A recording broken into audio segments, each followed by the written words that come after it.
बिस्मिल्लाहिर्रहमानिर्रहीम। अस्सलाम वालेकुम। सोशल मीडिया पर चंद दिनों से बहुत सारी मीम आ रही हैं, शॉर्ट क्लिप्स आ रहे हैं और एक हिजान की कैफियत है। पाकिस्तान से ज़िंदा भाग, पाकिस्तान से निकलने की कोशिश करो, हिजरत करो, माश के लिए पाकिस्तान से बाहर जाओ।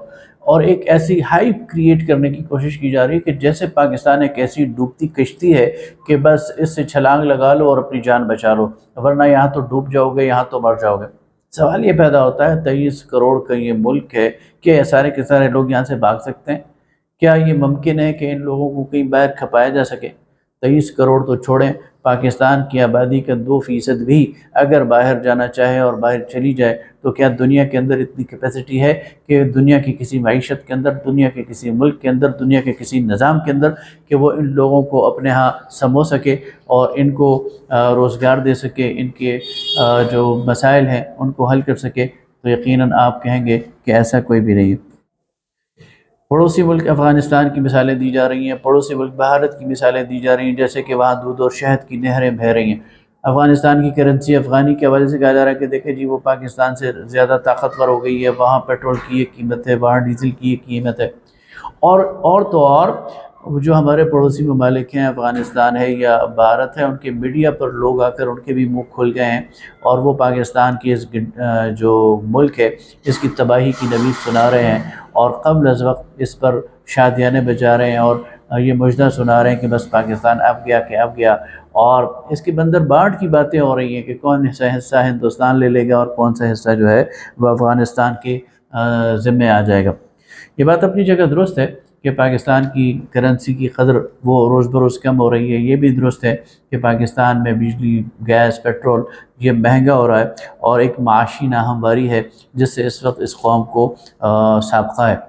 और ये भी बात अपनी जगह दुरुस्त है कि ये सब का सब हमारे साबका और मौजूदा हुक्मरानों की नाअहली है, उनकी करप्शन है और उनका इस मुल्क के साथ मुखलिस ना होना है और उन्होंने अपने तमाम के तमाम बदआमालियों के नतीजे में आज इस मुल्क को यहाँ तक पहुँचा दिया।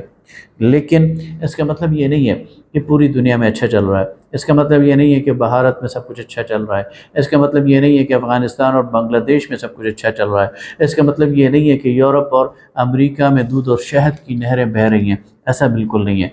माशी बहरान बिलउमूम पूरी दुनिया के अंदर है, बेरोज़गारी पूरी दुनिया के अंदर है, महंगाई पूरी दुनिया के अंदर है और इसकी वजह से दुनिया के हर कोने में लोग परेशान हैं। लिहाजा पाकिस्तान के हालात अगरचे बुरे हैं, लेकिन इससे मायूस होने की ज़रूरत नहीं है, पाकिस्तान छोड़ने की ज़रूरत नहीं है। पाकिस्तान के बारे में नाउमीदी की फ़िज़ा को हवार करने की और इसको प्रोपेगेट करने की ज़रूरत नहीं है, बल्कि पाकिस्तान के साथ। लेकिन बदकिस्मती ये है, जुमला मोतरज़ा के तौर पे बात कह दूँ कि बदकिस्मती ये है कि कुछ लोग पाकिस्तान की सियासी यानी इस गहमा गहमी में और अपने एक ख़ास सियासी नुक्ता नज़र के लिए पाकिस्तान को बिल्कुल एक फेल्ड स्टेट और एक नाकाम रियासत साबित करना चाहते हैं और वो कहते हैं इक़्तिदार हमारे पास होगा तो पाकिस्तान कामयाब है और हमारे पास नहीं होगा तो पाकिस्तान नाकाम है। ये पाकिस्तान के साथ गद्दारी है, ये पाकिस्तान के साथ बेवफाई है, ये पाकिस्तान के अंदर रहने और बहुत सारे ऐसे लोग हैं जो पाकिस्तान में रहते भी नहीं हैं और बाहर रहकर पाकिस्तान के बारे में रोज़ाना ऐसी कहानियाँ सुनाते हैं। लिहाजा पाकिस्तान के बारे में मायूस होने की ज़रूरत नहीं है, बल्कि पाकिस्तान के बारे में ये उम्मीद रखनी चाहिए कि इसको संवारा जा सकता है, इसको बनाया जा सकता है, इसको दुनिया की मुतमद्दिन और खुशहाल कौमों में शुमार किया जा सकता है। लेकिन इसके लिए 3 चीज़ें करनी होंगी। पहली बात तो यह है कि माजी से सबक सीखना होगा। पाकिस्तान के लोग जितनी जल्दी ये सबक सीख लेंगे, पाकिस्तान की कश्ती इस भंवर से निकल आएगी। नवाज़ शरीफ, ज़रदारी और इमरान ख़ान ये पाकिस्तान को नहीं संवार सकते। अगर ये पाकिस्तान को संवार सकते तो पाकिस्तान आज इन हालात में ना होता। इमरान ख़ान को कम टाइम नहीं मिला, 3 साढ़े 3 साल उन्हें मरकज़ में मिले, 10 साल उन्हें सूबा खैबर पख्तूनख्वा में मिले। अगर तब्दीली लाना चाहते तो ला सकते थे। इसी तरह कई बारियां नवाज़ शरीफ को मिली, कई बारियां बेनज़ीर भुट्टो اس سے پہلے ذوالفقار علی بھٹو اور پھر زرداری کو ملی۔ اگر یہ پاکستان سنورنا چاہتے تو سنوار سکتے تھے، لہذا پاکستانی قوم کو یہ سمجھ لینا چاہیے کہ ان میں سے کوئی بھی پاکستان کا مسیحا نہیں ہے، ان میں سے کوئی بھی پاکستان کے مسائل کا حل نہیں کر سکتا، اور یہ ان کے پاس یہ صلاحیت اور قوت ہی نہیں ہے کہ یہ پاکستان کے مسائل کو حل کر سکیں۔ یہ وہ پہلا سبق ہے جو جتنی جلدی سیکھ لے گا، اور اگر قوم سیکھ لے گی تو انشاءاللہ اس بھنور سے نکل آئے گی۔ دوسرا سبق یہ ہے کہ پاکستان کے اندر وسائل کی کمی نہیں ہے، بلکہ پاکستان کے اندر وسائل کی بد انتظامی ہے، مس مینجمنٹ ہے۔ آپ وابڈا کو اٹھا کے دیکھ لیں، آپ آئی پی پیز کے معاملے کو دیکھ لیں، آپ شوگر اور جو سیمنٹ مافیا کو دیکھ لیں، آپ انڈسٹریز کو دیکھ لیں، آپ اس ملک کے کسی بھی ادارے کو پکڑ لیں، وہاں پر بد انتظامی ہے۔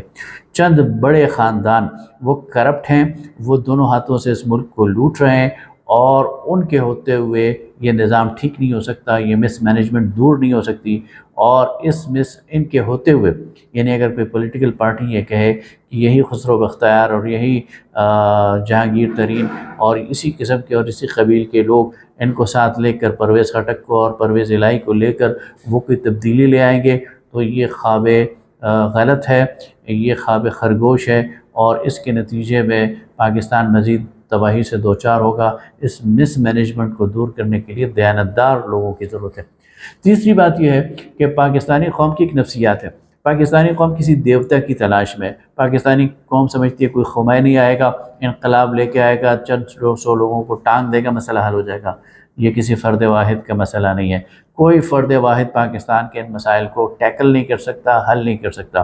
اس کے لیے دیانتدار لوگوں کی ٹیم کی ضرورت ہے، ایک کیڈر کی ضرورت ہے، ایسے سینکڑوں ہزاروں لوگوں کی ضرورت ہے جو کہ اہل بھی ہوں، باصلاحیت بھی ہوں، دیانتدار بھی ہوں، اور وہ مل کر اس ملک کو سیدھا کرنا چاہیں، اور پھر ان کے پاس ایک آرگنائزڈ ورکنگ کیڈر بھی ہو، ایک بہت بڑا نیٹ ورک ہو ہر گاؤں میں، ہر علاقے میں منظم ورکرز کا۔ تب اس ملک کی اس کشتی کو سدھارا جا سکتا ہے، اس کی تعمیر کی جا سکتی ہے، اس کی ترقی کے راہ پر اس کو لگایا جا سکتا ہے، اور پاکستان کو دنیا کا خوشحال ملک بنایا جا سکتا ہے۔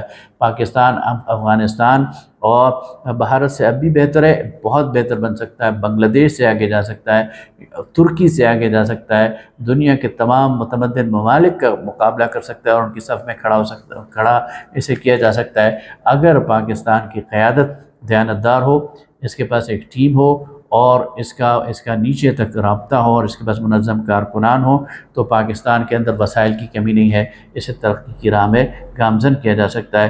مایوسی کی کوئی بات نہیں، آئیں اس ملک کو سدھاریں۔ بہت شکریہ۔